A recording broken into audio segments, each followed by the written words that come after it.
सभी भक्तजनों को पूरन चंद्र पांडे का सादर प्रणाम। भक्तजनों, आज मैं आपको शिव पुराण सुनने की विधि बताने जा रहा हूं। मनुष्य कोई भी कार्य करे, हर काम को करने का तरीका होता है। काम को हम सही ढंग से मन लगा कर करें तो कठिन से कठिन कार्य भी आसानी से सिद्ध हो जाता है। मनमाने ढंग से करें तो कार्य करने में बाधा आ जाएगी, कार्य सिद्ध नहीं होगा। इस बात को ध्यान में रखकर सौनक जी सूत जी से पूछते हैं, हे सूत जी, आप शिव भक्तों में श्रेष्ठ हैं, शिव पुराण सुनने की विधि बतलाइए जिससे सभी श्रोताओं को उत्तम फल प्राप्त हो सके। सूत जी कहते हैं, हे सौनक जी, शिव पुराण की कथा सुनने के लिए आप पहले किसी ज्योतिषी से शुभ मुहूर्त का अनुसंधान कराएं। दिन तिथि निश्चित करने के बाद फिर चारों ओर यह संदेश भेजें कि हमारे यहां शिव पुराण की कथा होने वाली है, अमुक अमुक जगह पर होने वाली है। अपने कल्याण की इच्छा रखने वाले सभी लोगों को इस कथा में अवश्य आना चाहिए। कथा स्थल तथा स्थान की जानकारी न होने से कई लोग कथा सुनने से वंचित रह जाते हैं। उन सबको सूचना मिल जाए, ऐसा प्रबंध करना चाहिए। पूरे इलाके में जो भगवान शिव के भक्त हों, शिव कथा सुनने के अभिलाषी हों, उन सबको आदरपूर्वक बुलाना चाहिए। आए हुए लोगों का आदर सत्कार करना चाहिए। शिव पुराण किसी मंदिर में, तीर्थ में अथवा घर में शिव पुराण की कथा सुनने के लिए उत्तम स्थान का जहां भी निर्माण किया गया है वो उत्तम होना चाहिए। केले के खंभों से सुशोभित एक ऊंचा कथा मंडप तैयार कराएं, चंदोए से सजाएं, चारों ओर ध्वजा पताका लगाकर तरह तरह के सामानों से सजाकर सुंदर शोभायमान बना दें। भगवान शंकर के लिए दिव्य आसन का निर्माण करना चाहिए। कथावाचक के लिए सुंदर सुखद आसन बनाएं। अन्य लोगों के बैठने के लिए भी स्थान और जगह की अच्छी व्यवस्था करनी चाहिए ताकि लोग आराम से बैठकर कथा सुन सकें। संसार में जन्म तथा गुणों के कारण बहुत से गुरु होते हैं, परंतु उन सब में पुराणों का ज्ञाता विद्वान ही परम गुरु माना जाता है। कथा करने वाले को पवित्र, शांत और विद्वान होना चाहिए ताकि वह अपनी पवित्र वाणी से श्रोताओं को भली भांति समझा सके, कथा का रहस्य बतला सके। प्रातः सूर्योदय से कथा आरंभ करके 3:30 पहर तक कथा कहें।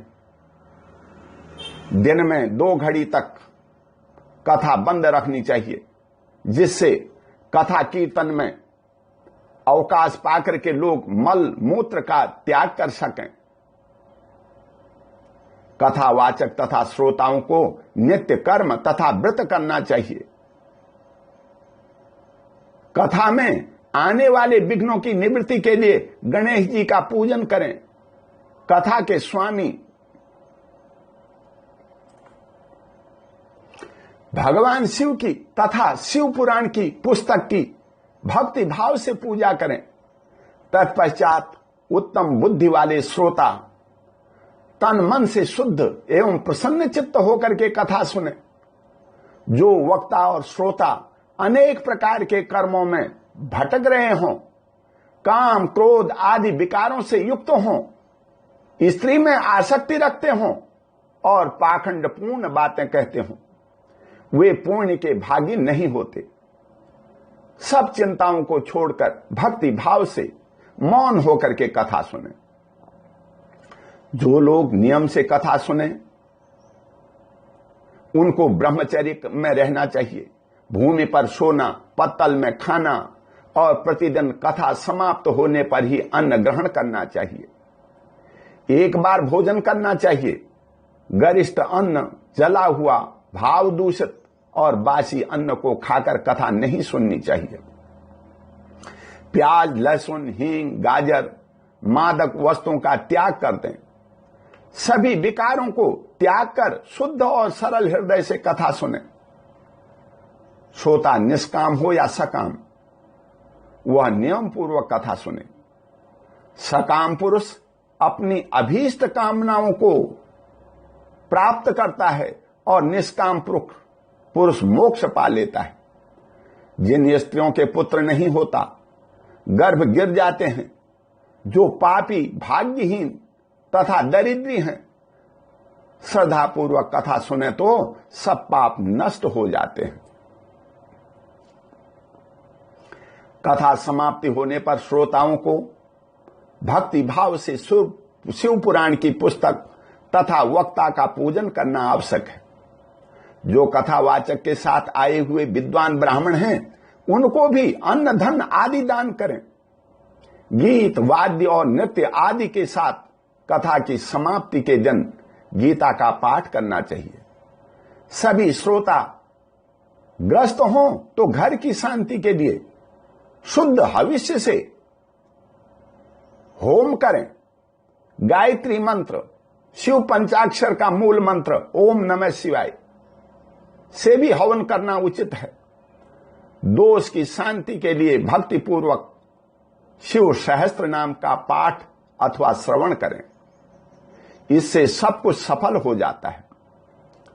कथा श्रवण संबंधी व्रत की पूर्णता के लिए 11 ब्राह्मणों को मधु मिश्रित खीर का भोजन कराएं और उन्हें दक्षिणा दें।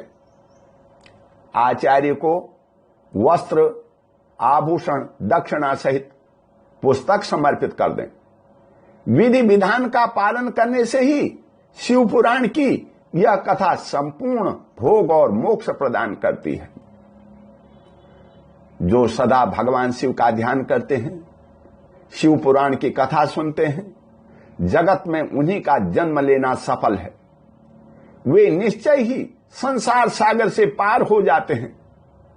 भगवान शिव की कथा जहां पर हो रही हो वहां जाएं, अपना सहयोग दें।